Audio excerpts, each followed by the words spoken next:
उल्हासनगरमधील शुभम लॉजवर छापा, 9 जणांना ताब्यात घेण्यात आले. वेश्या व्यवसायाचा पर्दाफाश.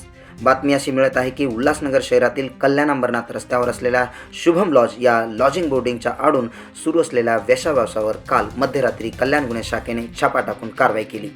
या धडक कारवाईत 9 जणांना ताब्यात घेण्यात आले असून ग्राहक आणि संबंधित महिलांनाही पोलिसांनी तारणात घेतले आहे.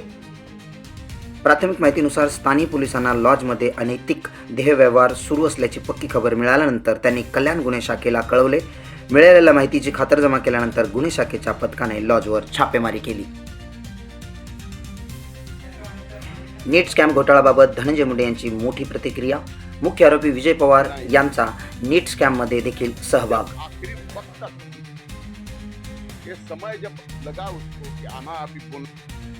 छत्रपती संभाजीनगरच्या शहरातून सर्वात मोठी बातमी समोर येत आहे. छत्रपती संभाजीनगरच्या बाल सुधार गृहातून 9 मुलीचे पलायन झाल्याचे दिसत आहे.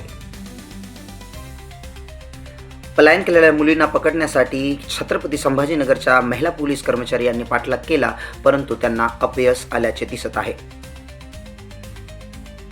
कल्याण महिला स्पेशल लोकल 40 मिनिट उशिरा धावल्याने महिलांचा जीवघेणा प्रवास समोर आला आहे. मुंबईतील ही सर्वात मोठी बातमी की महिला कामावर जाण्यासाठी आपला जीव मुठीत घेऊन प्रवास करण्याचे दृश्य समोर आले आहे.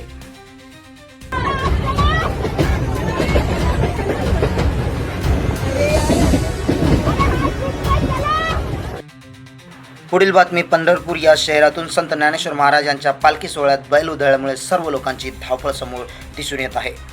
पुढील बातमी. पंढरपूर शहरातून संत ज्ञानेश्वर महाराजांच्या पालखीमध्ये सहभागी झालेल्या भावी भक्तांची अचानक झाली धावपळ. कारण मोकाट सुटलेल्या बैलामुळे गर्दीची पूर्णतः धांदल उडताना दिसत आहे. 1 जुलै कृषी दिनानिमित्त राज्याचे मुख्यमंत्री श्री माननीय नामदार देवेंद्र फडणवीस साहेब यांनी कुलाबा येथे जाऊन महाराष्ट्राचे पहिले कृषी मंत्री स्वर्गीय वसंतराव नाईक यांच्या पुतळ्याला पुष्पहार अर्पण करत त्यांना आदरांजली वाहिली. या प्रसंगी मुख्यमंत्री साहेबांनी वसंतराव नाईक हे महाराष्ट्राच्या हरित क्रांतीचे खरे शिल्पकार होते असे गौरवोद्गार काढत सर्व शेतकरी बांधवांना कृषी दिनाच्या शुभेच्छा दिल्या. पाहत राहा योद्धा न्यूज, सज्जनाचा मित्र, दुर्जनाचा काळ. धन्यवाद.